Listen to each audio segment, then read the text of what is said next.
Film berlatar pada tahun 1969 di Korea, di mana seorang pria tampan yang bernama Kim Jin Pyong disuruh minum minuman dari dalam sepatu bot milik komandannya yang merupakan mertuanya sendiri.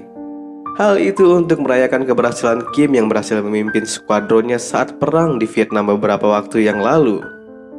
Suatu hari dia menginterview tentara yang dipindahkan ke kampnya. Pria tersebut bernama Kyung Woo Jin. Kyung mengatakan jika dia sangat kagum dengan Kim. Dia mengetahui aksi kepahlawanan Kim saat perang di Vietnam. Saat sedang membaca profil milik Kyung, Kim tertarik dengan nama unik yang dimiliki istrinya, Jong Ga Hyun. Kyung pun menjelaskan jika istrinya berketurunan Tionghoa dan ada sesuatu yang istimewa tambahnya. Jika ulang tahun istri dan Kim jatuh di tanggal dan bulan yang sama, Kyung dengan penuh gembira menjelaskan hal itu. Malam harinya, Kim dan istrinya yang bernama Lee Sok Jin, anak dari komandan Kim di awal film, sedang asik mengobrol di meja makan. Mereka membicarakan jika Kim harus datang pada acara kunjungan ke rumah sakit lusa nanti. Kemudian Kim pun tertarik dengan lingkaran merah yang dibuat istrinya pada kalender di dinding. Istrinya mengatakan jika itu adalah tanggal-tanggal subur dirinya. Dan dia pun bertanya, tanggal berapa sekarang? Dan terjadilah di malam harinya kegiatan tanam-menanam yang membuat subur di kamar itu. Mereka terlihat begitu bekerja keras di sana. Bahkan sang istri pun mengatakan jika Kim semakin lama semakin kuat dalam hal tanam-menanam. Setelah tanam-menanam selesai, Suk Jin mengatakan jika Kapten Kyung bersama istrinya baru saja pindah tepat di depan rumah mereka. Kapten Kyung itu sangat bahagia bisa berdekatan dengan Kim. Dan istrinya juga mengetahui jika istri Kyung pun berdarah Tionghoa dan belum diberi keturunan. Hal itu membuatnya merasa memiliki ikatan batin terhadap istri Kyung. Karena Suk Jin sendiri pun belum dikaruniai seorang anak. Suk Jin juga menjelaskan jika wanita itu introvert, suka menyendiri, dan tidak suka bergaul. Suk Jin juga menambahkan jika wanita tersebut memiliki hobi memelihara burung. Terlihat banyaknya sangkar burung di rumah mereka. Setelah istrinya tertidur, Kim pun pergi keluar untuk mencari angin dan menghisap rokok. Dia pun tertarik dengan banyaknya suara kicauan burung dari arah rumah Kyung. Kim pun pergi untuk melihat. Setibanya di sana, dia pun terlihat asik melihat burung-burung itu. Tiba-tiba dia dikejutkan oleh suara perempuan yang menegurnya. Ya, dialah istri Kapten Kyung, Jong Ga Hyun. Perempuan berparas cantik, berdarah Tionghoa, dan menyukai burung. Kim yang terkejut melihat Hyun pun meminta maaf. Dia hanya sedang jalan-jalan, ungkapnya. Hyun pun menanyakan apakah Kim dari komplek dinas di situ, dan Kim pun menjawab iya.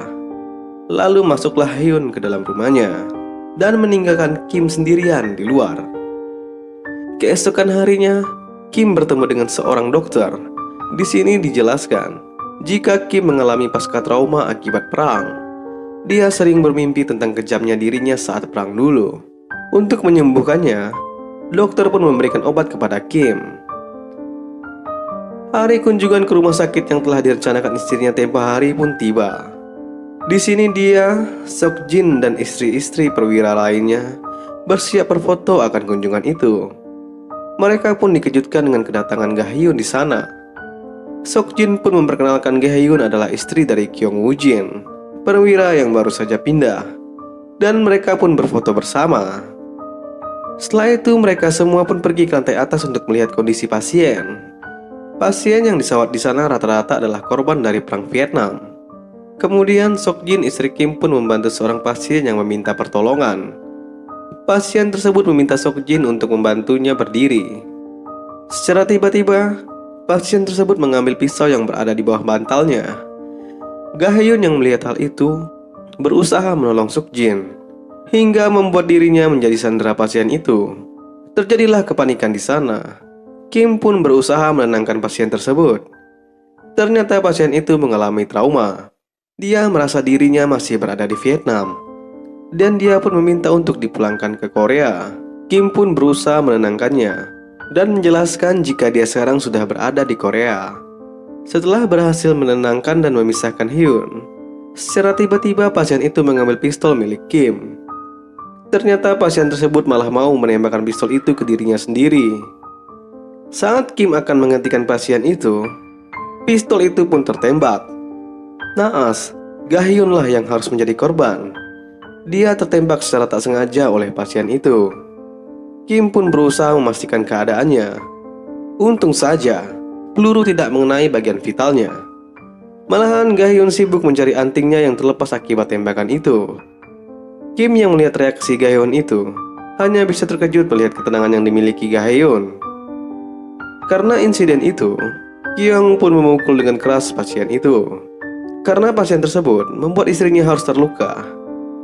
Kim yang melihat hal itu pun menghentikan aksi Kyung. Dia mengatakan jika pasien tersebut tidak sengaja melakukan itu. Karena pangkat Kim yang tinggi, Kyung pun menghentikannya dan meminta maaf. Kim juga merasa bersalah karena dirinya lah istri Kyung terluka.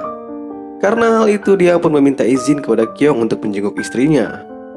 Kyung pun mengizinkannya dengan senang hati. Kim pun pergi menjenguk Ga-hyun sendirian.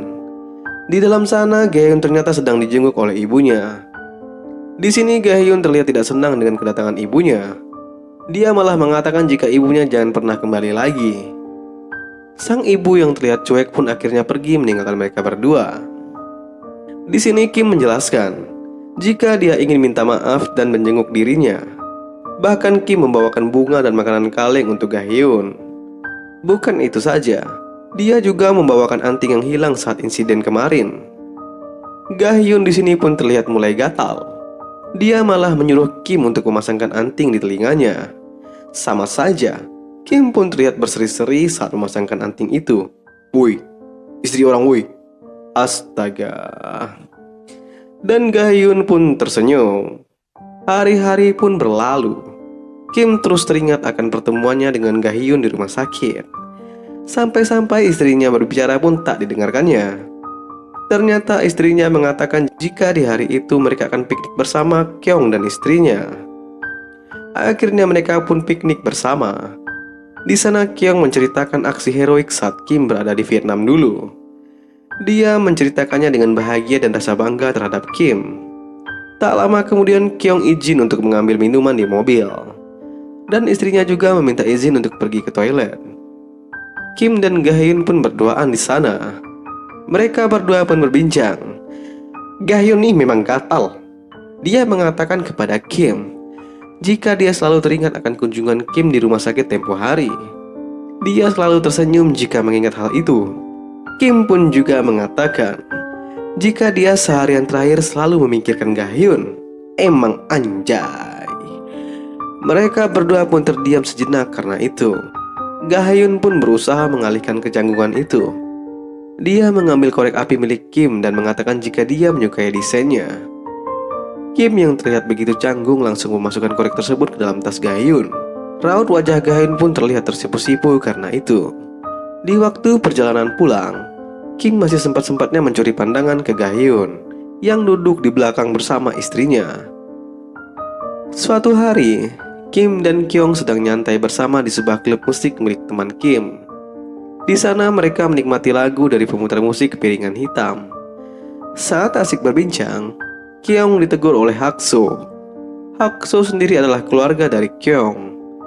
Kyung pun memperkenalkan Kim ke Hakso. Ternyata Kim mengenal Hakso. Hakso mengatakan jika dia malamnya berencana mau ke rumah Kyung, tapi malah bertemu di situ. Di sini Kyung seperti tidak ingin Hakso terlalu dekat dengan Kim. Kyung malah membawa Hakso berbicara di ujung ruangan.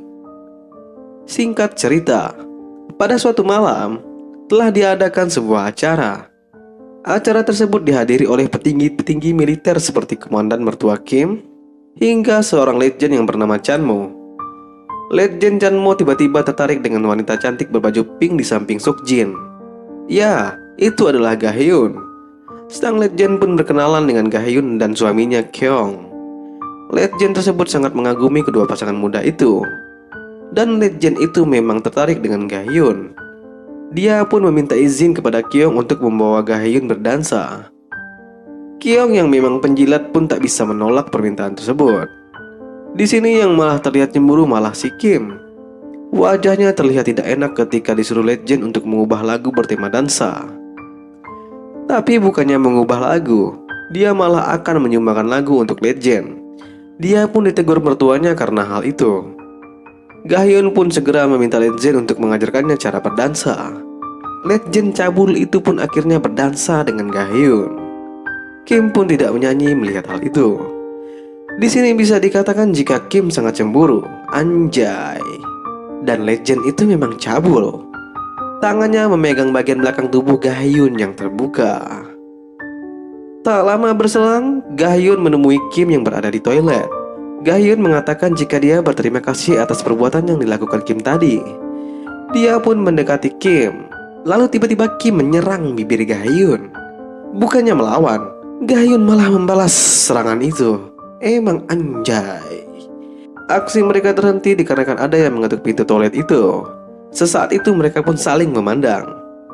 Dan Gahyun pun pergi berlalu. Pada suatu hari, ibu-ibu kompleks sedang berkumpul untuk bergosip. Mereka membicarakan Gahyun yang seperti menjual dirinya agar suaminya bisa naik pangkat. Seokjin yang memang care terhadap Gahyun pun membelanya. Mereka juga mengetahui tentang pasutri itu dari seseorang. Dijelaskan jika dulu Gahyun dan keluarganya adalah korban dari kerusuhan. Ayah Gahyun membawa anak dan istrinya untuk bersembunyi di gunung. Tak lama kemudian ayahnya sakit dan terkena disentri. Karena susahnya makanan untuk bertahan hidup, sang ibu pun meninggalkan suaminya yang sakit dan Gahyun di sana. Karena itulah Hyun benci dengan ibunya. Setelah ayahnya meninggal, Gahyun pun akhirnya turun gunung. Gahyun yang masih kecil dan tersesat akhirnya ditemukan oleh ibunya Kyeong. Dan ketika besar, Gahyun pun dijodohkan dengan anaknya Kyeong. Singkat cerita, pada suatu malam, Kyeong dan istrinya Gahyun diundang oleh Seokjin untuk makan malam. Tak lama kemudian Kyeong mengajarkan cara membuat kopi yang benar kepada Seokjin. Mereka berdua terlihat asik di dapur itu. Sedangkan Kim dan Gahyun berduaan di meja makan. Emang tidak benar. Saat itu Kim mengambil kesempatan secara diam-diam. Dia menuliskan pada sebuah kertas pada Hyun yang bertuliskan ingin bertemu Hyun di luar. Gahyun pun mengambil pulpen di tangan Kim dan membalas surat tersebut. Gahyun menuliskan, besok jam 2 di gereja Hwagyo. Anjir, mau juga nih cewek cuk. Bisa disimpulkan mereka berdua akan bertemu setelah Gahyun pulang dari misa di gereja. Keesokan harinya pun Kim menunggu tepat di luar gereja. Hujan sedang turun saat itu. Misa gereja pun selesai. Setelah jemaat lain sudah pergi, Gahyun pun pergi menuju Kim yang sudah menunggu. Mereka berdua pun pergi menuju ke sebuah tempat. Ternyata Kim membawa Gahyun ke sebuah hutan yang sepi. Setelah itu Kim pun mulai memegang tangan Gahyun. Jantung Gahyun pun berdetak kencang karena hal itu. Gahyun juga berkata jika saat makan malam dia sangat ingin menyentuh tangan Kim. Mendengar itu, tanpa basa-basi si Kim langsung menyerang mulut Hyun. Dan mereka pun mulai melakukan pemanasan untuk bercocok tanam di sana. Dan terjadilah bercocok tanam yang dimaksud. Mereka berdua begitu bekerja keras di tengah turunnya hujan. Mereka sangat menikmati pekerjaan bercocok tanam itu. Dan setelah bercocok tanam selesai, Kim pun menurunkan Gahyun di tengah jalan agar kegiatan bercocok tanam mereka tidak dicurigai oleh siapapun. Anjay.